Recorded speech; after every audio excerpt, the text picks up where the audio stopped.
Sophie Durocher. Elle pose les projecteurs sur les acteurs de la nouvelle. Et on finit la semaine avec la chronique culturelle de Patrick Delisle-Crevier, qui est journaliste culturel au 7 jours. Bonjour Patrick, tes cheveux sont plus Patrick que jamais. J'adore ça. Ouais. Je m'en vais justement faire un petit ménage là-dedans tout de suite après ma chronique avec toi. Mon rendez-vous est à 16h30. Bon, c'est formidable. Écoute, Patrick, 3 films dont tu veux nous parler. On va commencer par celui qui, moi, m'intrigue le plus. Baby Girl avec Nicole Kidman. Un film qui a l'air comme sulfureux. Pourquoi? En réalité, il l'est pas tant que ça. C'est un thriller érotique. On s'attend un peu à... Tu sais, on fait des références à des 9.5 Weeks, à des Slivers et tout, mais c'est pas tout à fait le cas. C'est un peu plus sage quand même. Ouais. Je te dirais... J'ai aimé ce film, mais faut dire d'abord que c'est un film de Halina Regen qui met en vedette, bien sûr, Nicole Kidman, qui a eu quand même un beau prix à la Mostra de Venise, le prix d'interprétation féminin. Et c'est assez rare qu'on remet ce genre de prix à des stars hollywoodiennes. Alors, chapeau à Nicole Kidman. C'est un rôle quand même assez exceptionnel dans le sens où elle se met dans une position de vulnérabilité. On la voit... semble-t-il qu'il n'y a pas eu de doublure. On la voit nue, on la voit à 4 pattes en train de lécher de la crème glacée. On la voit dans des situations assez je me fais comme une image dans la tête. Même. Oui, elle se fait faire du botox devant la caméra. Elle n'a pas peur. Elle est allée au fond du personnage et tout. Là où je te dirais que ça plante un peu, c'est au niveau de l'intrigue. J'ai pas détesté le film, mais c'est lent. C'est très lent. Il se passe pas grand-chose. On valse un peu entre les... Bon, faut dire que l'histoire est un peu cliché aussi. On se le cache pas, là. On parle de... une directrice d'entreprise à qui tout réussit, le mariage des enfants, la belle maison, le beau loft, la maison, la campagne et tout. C'est mignon comme tout. Et tout d'un coup, le beau stagiaire qui débarque dans sa vie. Elle est en situation de pouvoir. Ronfler? Mais non, mais c'est comme un cliché, là. On a l'impression que c'est comme écrit par l'intelligence. C'est un scénario. Je pense que c'est un scénario écrit par l'intelligence artificielle. Ils ont dit, trouve-nous une histoire de sexe, là. Ça prend Nicole Kidman à 4 pattes à un moment donné, puis, franchement. C'est un peu là où ça bat de l'aile, un peu. Est-ce que le film est décevant? Pas tant que ça. Est-ce que c'est un grand film? Non.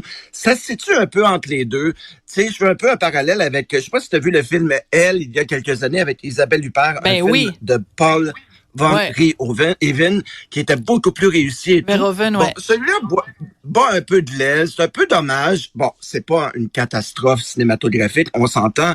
Il y a quand même du bon là-dedans. Cependant, Antonio Banderas est mou, ennuyant. Il se passe rien de ce personnage-là. Banderas, il est Banderas mou. Excuse-moi, c'est justement, dans le film... Il faut le dire, le personnage de Nicole Kidman n'est pas satisfaite de son Banderas. Elle va voir un petit jeune. Il Banderas mou. Et donc, c'est un film qui est encore à l'affiche. Je l'ai vu avant Noël. Est-ce un grand film? Non. Est-ce un film à voir? Oui, il fait froid, il fait moins 30 la semaine prochaine. C'est le temps d'aller au cinéma. Mais Patrick, tu sais, t'as dit quelque chose, t'as dit, on voit Nicole Kidman être courageuse parce qu'on la voit se faire mettre du Botox à l'écran. C'est tellement courageux puis c'est tellement original parce que c'est la première fois qu'on voit une actrice hollywoodienne se faire injecter du Botox. Ben non. Tu comprends ce que je veux dire? C'est comme elle est toute refaite, Nicole Kidman, là. Je veux dire, elle était dans une espèce En même temps, ce qui est intéressant dans le personnage, c'est qu'elle s'en moque un peu. Sa fille lui dit carrément qu'elle est moche, qu'elle a trop de Botox et tout. Donc, OK, ça, c'est drôle. Avec ça. C'est là où ça le rend intéressant. Elle est vulnérable et tout. Mais en même temps, on inverse un peu les codes ici, justement, du thriller érotique des années 80, où c'est l'homme qui mène la femme et tout. Là, il y a comme un jeu de rôle entre elle et son stagiaire, où le stagiaire tente de prendre le dessus, mais c'est tout à fait le contraire. C'est un peu Nicole Kidman qui donne les règles de ce jeu-là et tout. Donc, c'est intéressant. Est-ce un grand film? Non. Est-ce un film à voir? Oui, c'est l'hiver. On a juste à faire aller au cinéma. J'encourage le retour en salle et non des Netflix de ce monde. Donc, allons voir ce film. Mais il y en a quand même 2 autres que je recommande bien mais avant. Avant qu'on passe aux 2 autres, moi, je dirais tant qu'à voir une comédienne d'âge mûr qui se met à nu dans un très, très, très bon film. C'est Demi Moore dans The Substance. Personnellement, mon gros coup de cœur de 2024 que je recommande à tout le monde. Écoute, il te reste 2 minutes pour nous parler de 2 films. Ça me semble pas réaliste. Parle-moi donc du film d'Almodovar parce que ça parle d'aide médicale à mourir, si je ne m'abuse.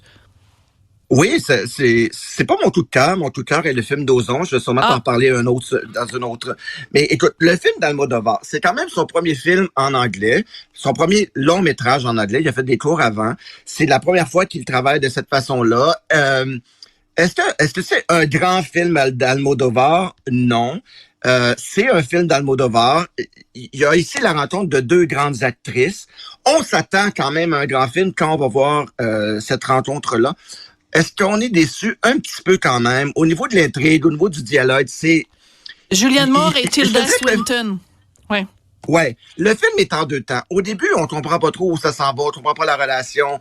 Bon, les 2 filles ont travaillé ensemble, elles se retrouvent. Une à qui t'as réussi, la romancière et tout. L'autre est une reporter et tout, mais elle est atteinte d'une grave maladie. C'est la rencontre des 2. Elle demande au personnage de Julianne Moore de l'accompagner dans cette mort-là et tout.